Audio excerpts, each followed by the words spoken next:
House Leader of Official Opposition. Thank you, Honourable Speaker. I rise today to acknowledge the recent Orange Shirt Day held on the inaugural National Day for Truth and Reconciliation on September 30th. But more broadly, to speak about reconciliation with Indigenous peoples and the individual and collective efforts we must make to achieve it. Last Thursday, many of us in this chamber and many more across British Columbia attended local events to mark the National Day for Truth and Reconciliation. We wore orange shirts as a visible symbol of our commitment to reconciliation. Orange Shirt Day started in the Caribou region and is a legacy of the St. Joseph Mission Residential School Commemoration Project and reunion events that took place in Williams Lake in 2013. Former student Phyllis Webstad shared a story of how she had excitedly picked out her new orange shirt to wear to her new school, not knowing it would be taken from her amongst the other injustices she experienced there. But beyond wearing a shirt or attending an observance, what else can we do to advance the process of reconciliation in our communities? We must listen to the voices of Indigenous people who have too often been silenced by institutions and individuals.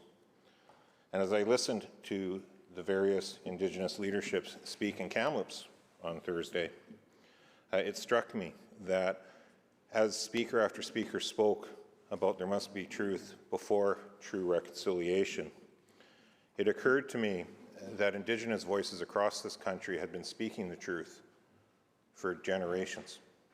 What had been lacking is a believing of the truth. And for us to actually truly embrace reconciliation in a meaningful way with those Indigenous communities and Indigenous leaders, we must be willing to finally, with open arms, believe what we have been hearing all this time. It took the tragic events and discovery of 215 unmarked graves in Kamloops to shine a national spotlight on that and make us collectively, as society, take a look and start to truly listen and, more importantly, believe what we've been hearing all these decades. As a father of 3 Indigenous children myself, it was moving for me to sit there and think that the last school shut down in 1996. 2 of my children would have been born while these schools were still open, or the last school anyways. I can't fathom what it would have been like to have a knock on the door and your own kid's gone. So for us to truly engage with reconciliation, we have to believe what we've been hearing. We have to believe the intergenerational trauma is real. Just think for a moment what it must have been like for parents who had to attend those schools themselves to knowingly send their children and knowing what they were sending their children to. To think that that did not cause real and irreparable generational trauma is simply unfathomable. So to me, Mr. Speaker, it's important that we combat stereotypes. It's important that we listen. It's important the truth be told. But it is very important that the truth is believed. And that is a path forward that we can see for true reconciliation.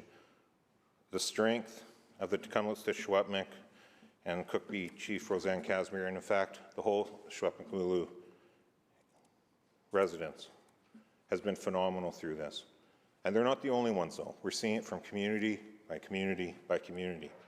And the number of schools in BC was incredible when you start to look at the overall national picture.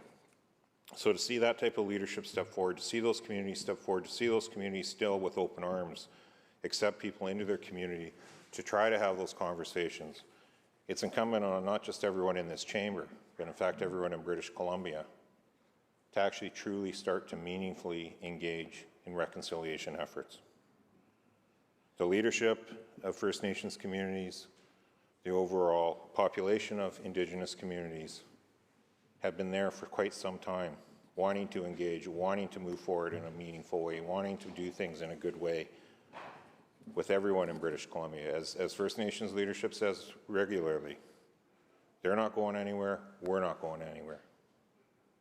And we need to find that path forward. We need to find that way to make sure that their voices are believed. Because as I say, There truly can't be reconciliation without the truth, but the truth has been out there for quite some time. As Kamloops continues to be the focal point at this juncture, we know, sadly, other communities will start to advance as well with their discoveries. People are listening. Now is the time, more than ever, for us to take meaningful action in this chamber to make sure that the words in the UNDRIP document that we all unanimously passed in that legislation are meaningfully actioned, and to make sure that as we move forward, reconciliation is not just a buzzword. As, again, many leaders on that stage said on Thursday, the time for empty words and empty promises is long over. The time for meaningful action and meaningful reconciliation is now. I know all the members in this House feel that way. Now we collectively have to make sure our actions demonstrate that commitment to those words. Thank you, Mr. Speaker.